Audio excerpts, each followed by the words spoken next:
بسم الله الرحمن الرحيم، والحمد لله رب العالمين، ولا إله إلا الله، ولا حول ولا قوة إلا بالله. اللهم صل وسلم وبارك على سيدنا محمد وعلى آله وصحبه أجمعين.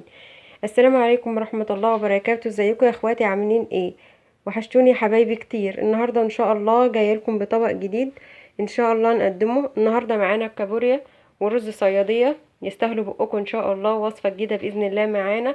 يلا تعالوا نتعرف على المكونات بتاعة الطبق بتاعنا. بسم الله. معانا هنا كيلو كابوريا. ماشي، دي كابوريا يا جماعة نتاية زي ما احنا شايفين كده، بيبقى لونها زي مدي على بيج كده، اللون بتاعها الفاتح ده. تمام، هي صغيرة شوية لان ما لقيتش من اللي هي النتاية الكبيرة، الكابوريا الكبيرة من اللي هي دي، لقيت ديت في السوق. ومعانا هنا الخضر اللي احنا هنحطها عليه. الخضار بتاعنا معانا طماطم، معانا جزر، معانا البصل. تمام. والبهارات بتاعتنا معانا مكعب مرقة لورا، حبهان، 4 فصوص توم وهرساهم مع نص قرن فلفل حامي، ونطرة يعني سنة كاري، وفلفل اسود وكمون. ومعانا البصل ده بتاع الرز الصيادية ان شاء الله. تعالوا يلا نبدأ وصفتنا ونشوف هنعمل ايه مع بعض. يلا نبدأ. بسم الله الرحمن الرحيم. يلا يا حبايبي نعمل معانا اول حاجة. هنعمل الاول الرز. يلا بينا نبدأ. بسم الله. طبعا احنا حطينا الزيت بتاعنا، وهستنى لما هو يسخن، وبعد كده نحط البصل، عشان خاطر لازم يكون الزيت سخن عشان يدينا اللون اللي احنا حابينه واللي احنا عايزينه، الرز الصيادية بتاعنا الجميل. يلا نبدأ. بسم الله. احنا مستنيين دلوقتي الزيت بس يسخن. تمام. في الوقت ده احنا حاطين حلة تانية على النار عشان نحط فيها الكابوريا بتاعتنا. تمام. هي لسه النار ما ولعتش يا جماعه. احنا هنولع عليها ونحط الاول الكابوريا. نسيت اقول لكم قبل ان شاء الله ما تعملوا الكابوريا، طبعا هتسيبيها منقوعه في الميه لمده نص ساعه او ساعه كمان بالكتير.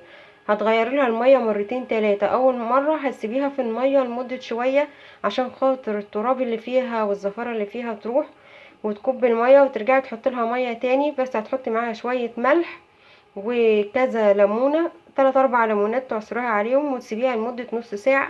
وبعد كده تصفيها كويس قوي وتغسليها تاني، وبعد كده تصفيها من ميتها خالص نبدا نشتغل بيها. طبعا انا عملت الخطوه دي يعني من ساعه ما جبت الكابوريا من السوق. دلوقتي هنحط ان شاء الله الكابوريا الاول، هنحطها لوحدها الاول على النار لحد ما لونها اتغير، وبعد كده نحط البهارات بتاعتها والخضار بتاعنا اللي هنحطه معاه. تعالوا بقى نبدأ الاول نعمل الرز الصيادية. بسم الله. هنحط يلا البصل،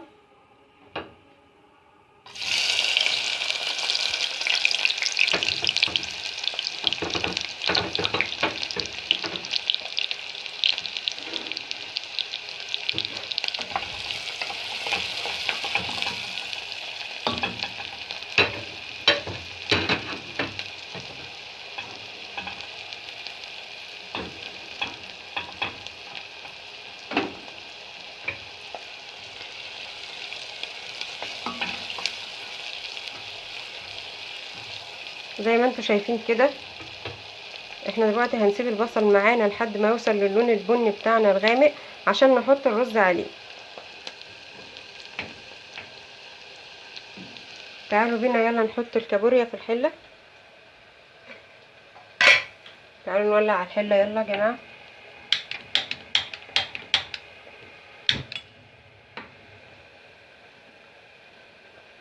ونخلي النار تبقى متوسطة. طبعا احنا مش هنحط الكابوريا دلوقتي لما الحلة تسخن شوية الاول. ما ينفعش تحطي الحاجة اللي هتعمليها في الحلة وهي لسه باردة، لا لازم تسخن. حتى لو هتحطي الزيت او اي حاجة لازم تسيبيها تسخن شوية على النار. طبعا احنا هنسيبها. وتعالوا نقلب يلا البصل.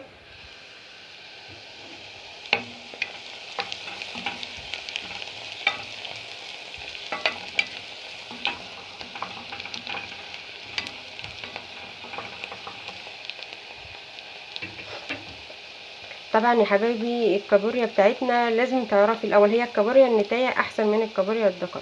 ليه؟ لان بيبقى فيها بطروخ اولا، ثانيا بتبقى حلوة، بتبقى طعمها حلو وفيها لحم اكتر من التاني. ومش بس عشان خاطر حجمها، سواء صغيرة او كبيرة بتبقى احسن ان هي تبقى ايه النتاج. ولو جبت الذكر برضو اللي هي الزرقاء، بتحس انها ابيض فازرق كده شويه سماوي، ديت اللي هي الذكر. برضو بتبقى طعمها حلو. انا مجربه دي ومجربه دي يا جماعه، حلوه قوي. تعالوا معانا يلا، الحله بتاعتنا سخنت شويه، هنحط فيها يلا.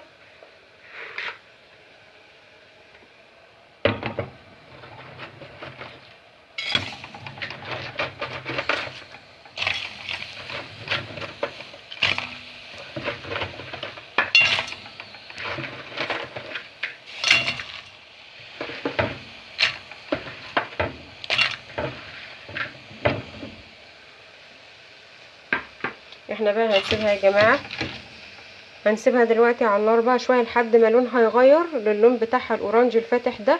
وبعد كده هنبقى نحط بقى عليها البهارات والحاجات بتاعتها. تعالوا نسيبها بقى على النار شويه تتشوح مع بعضها كده. تعالوا نغطيها.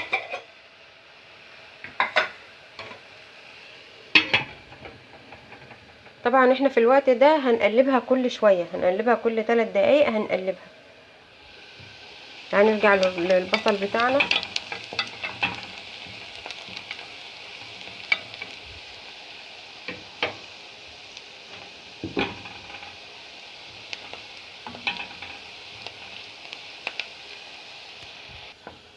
كده يا حبايبي وصلنا لون البصل عشان خاطر نحط الرز. كده لون البصل اللي المفروض فعلا يبقى ايه، نحط فيه الرز. طبعا انا ما بحطش الرز الاول، بحط شويه ميه الاول واسيبها تغلي مع نفسها وتبدا تغلي يعني، وبعد كده احط عليها الرز. يلا نحط بينا الميه. طبعا انا هفصل الفيديو يا جماعه على ما احط الميه، لان بصوا بتعمل صوت جامد قوي. طبعا يا حبايبي انا ضفت الميه زي ما انتم شايفين، وهسيبها لما تغلي مع نفسها دقيقه بس، وبعد كده احط فيها الرز. يلا بينا.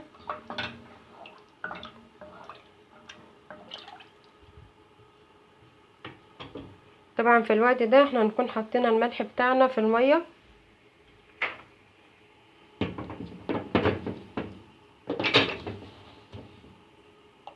هنحط قيمه ايه على حسب ما انت تدوقي وتشوفي الطعم عامل ازاي.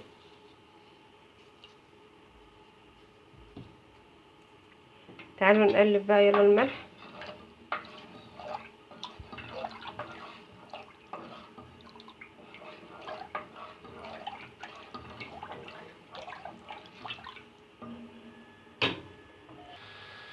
زي ما احنا شايفين يا حبايبي دلوقتي الكابوريا بتاعتنا بدأت ان هي لونها يغير اهيت، بدأت تدي اللون الاورنج اهي، حاجة خفيفة. احنا طبعا مش هنحط عليها الحاجة الا لما تبقى كلها ادت اللون الاورنج الحلو اللي انتوا شايفينه ده، زي دي كده.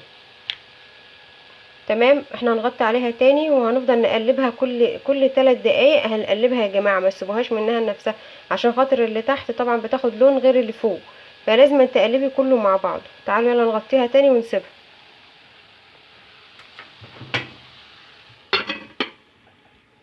طبعا انا نسيت اقول لكم، انا في المرحله دي بحط طبعا معانا بنحط ايه، نص معلقه سمنه او زبده موجوده عندك هحطيها، هتدي معاكي طعم حلو قوي، وفي نفس الوقت هتدي معاكي تست حلو عالي قوي معاكي. تعالوا يلا بينا نحط.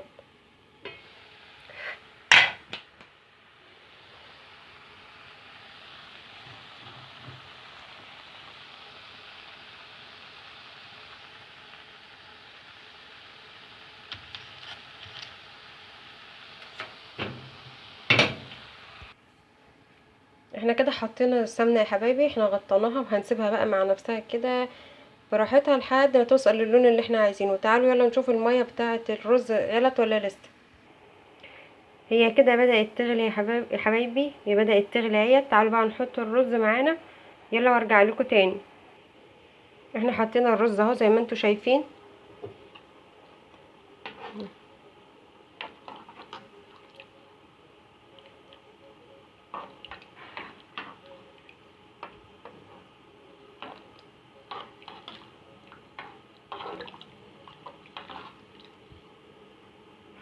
تعالوا بقى ايه نغطي عليه، هنغطي عليه ونسيبه بقى خالص لحد ما يخلص ونقدمه مع الكابوريا. تعالوا بقى نروح للكابوريا نشوف هي اخبارها ايه معانا دلوقتي.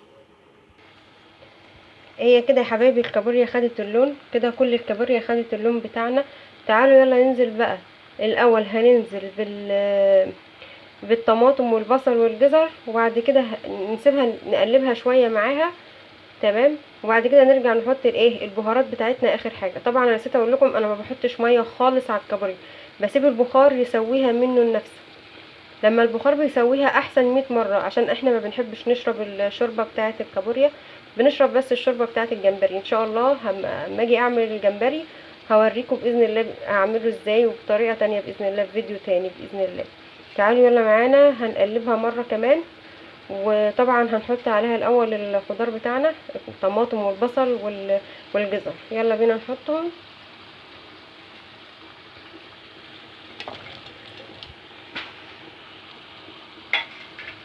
تعالوا بقى هنقلبه ونرجع نوريها لكم تاني.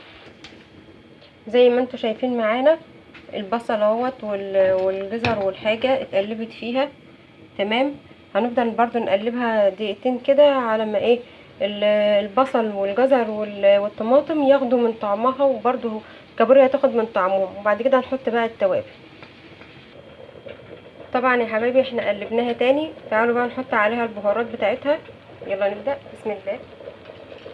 زي ما احنا قلنا قبل كده، حطينا 4 فصوص توم وهرسنهم مع نص قرن فلفل حامي، حبهان لورا، مكعب مرقة، فلفل اسود، كمون، كاري.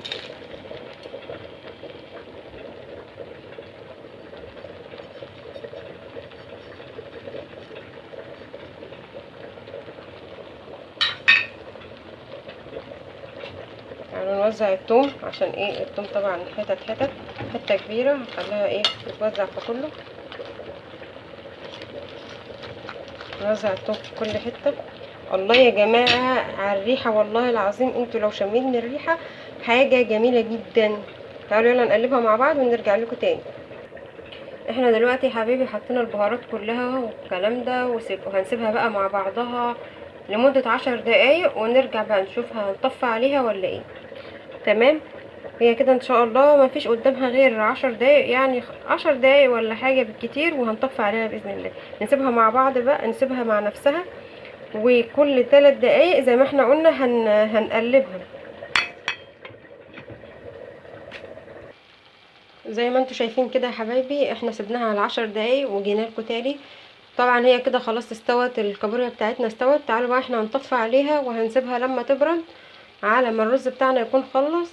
الرز بتاعنا على النار هو كمان لسه اهوت، زي ما انتوا شايفين. ده الرز بتاعنا اهوت. طبعا احنا هنسيبها بقى لمدة شوية.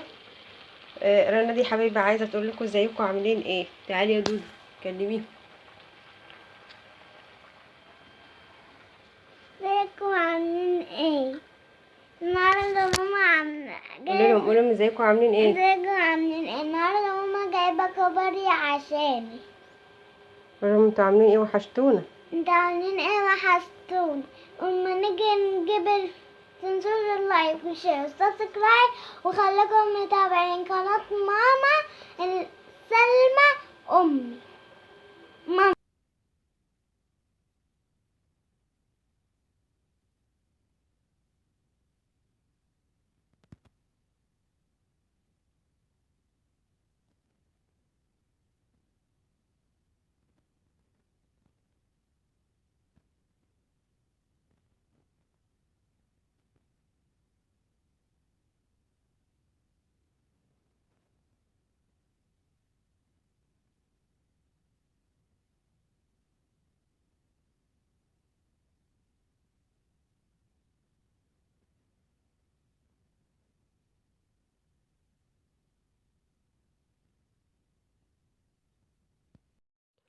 دلوقتي يا حبايبي احنا في اخر الفيديو بتاعنا. دي كانت طريقة النهاردة بتاعتنا بتاعة الكابوريا، عمل الكابوريا مع رز الصيادية. زي ما انتوا شايفين مفيش احلى من كده شكل واكيد طعم. بجد يا ريتكم موجودين معايا تشموا ريحة الكابوريا وهي بتتعمل. ومعانا الرز الصيادية الجميل اللي لونه بني الحلو والمصري بتاعنا. يا ريت يا جماعة ما تنسونيش في اللايك والشير والسبسكرايب، وما تنسوش تفعلوا الجرس عشان يوصل لكم كل الفيديوهات بتاعتي الجديدة. ويا رب يكون الوصفة النهاردة عجبتكم، الطريقة النهاردة عجبتكم، ويا ريت تجربوها وتقولوا لي هي عاملة ايه، وتقولوا لي في التعليقات هي عاملة ايه والكلام ده. ويا رب اكون عند حسن ظنكم يا رب، وتشجعوني عشان القناة تكبر، وهي طبعا هتكبر بيكم انتم، لان انتوا الخير والبركة، وانتوا الاساس في القناة، انتوا اللي هتكبروها. ويا رب اشوفكم على خير باذن الله على الفيديو الجاي باذن الله، تكونوا كويسين كلكم وتكونوا بخير، ويا رب ما يكونش في حد فيكم تعبان ولا اي حد عنده مشاكل. بشوفكم على خير ان شاء الله في الفيديو الجاي. مع السلامة.